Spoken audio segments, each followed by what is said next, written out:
کو نہیں سمجھا؟ کیا آپ نے نبی کے فرمان پر کو نہیں سمجھا؟ اپنے نبی کی زندگی کو نہیں پرکھا؟ کیا پڑھا؟ صرف کھانے کے صرف یہ کھوکھلے نعرے اور یہ کھوکھلی باتیں ہیں کہ لوگ کہتے ہیں کہ ہم بہت جانکار ہیں، ہم بہت بڑے عالم ہیں، بہت پڑھے لکھے ہیں، لیکن دیکھا جا رہا ہے کہ نہ اس کا عمل کا میدان وسیع ہے، نہ اس کا کردار درست ہے، نہ اس کے اخلاق درست ہے، نہ اس کے اندر کوئی ایسا گن ہے جو مسلمان کہلانے کے لائق ہے۔ تو پھر یہ بتائیے کہ ہم امت محمدیہ کہلانے کے لائق ہیں؟ نہیں ہیں لائق۔ جیسا امت محمدیہ کہلانے کا حق ہونا چاہیے، انسان کو اسی طریقے پر گامزن کیوں ہونا چاہیے۔ میرے نبی نے اپنی امت کے لیے کیا نہیں کیا؟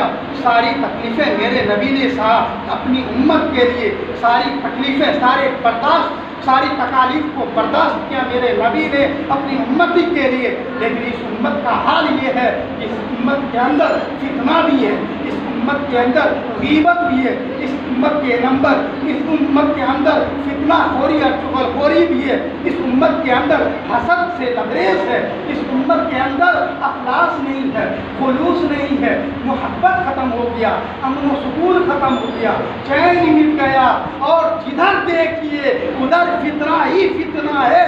ہم نے پوچھا، ہم نے سمجھا اور ہم نے اعتراض بھی کیا کہ انسان کماتا ہے اپنی اولاد کے سکون کے لیے، انسان کماتا ہے اپنی بیوی بال بچے اور اپنی ماں کو سکون دینے کے لیے، انسان کماتا ہے باہر جا کر کے اپنی اولاد کی پرورش کے لیے، رزق حلال کما کر کے اپنی اولاد کو صحیح راستے پر چلانے کے لیے پسینے ٹپکاتا ہے، پسینے بہا بہا کر کے اس اولاد کی پرورش کر رہا ہے۔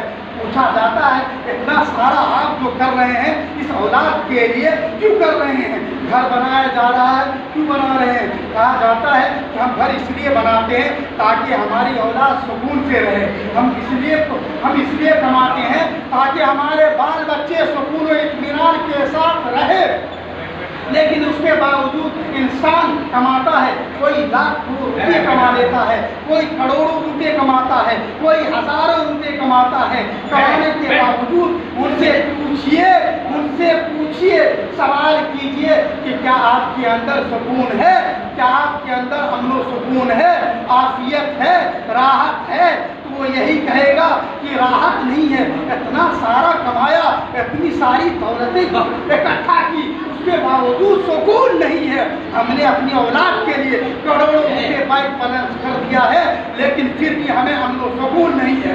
ہم نے اپنی اولاد کے لیے جائیداد اکٹھا کر دیے، پھر بھی امن و سکون نہیں ہے۔ ہم نے اپنی اولاد کے لیے دوسروں کا حق چھین کر کے جمع تو کر لیا، لیکن سکون نہیں ہے۔ ہم نے اپنی اولاد کے لیے محل در محل تیار تو کر رہے ہیں، لیکن اس کے باوجود سکون نہیں ہے۔ سوال کیجیے آخر سکون نہیں، کیوں نہیں ہے سکون؟ ہم نے قرآن مقدس سے پوچھا ہے تو ہم نے قرآن مقدس ہی سے یہ سوال کیا۔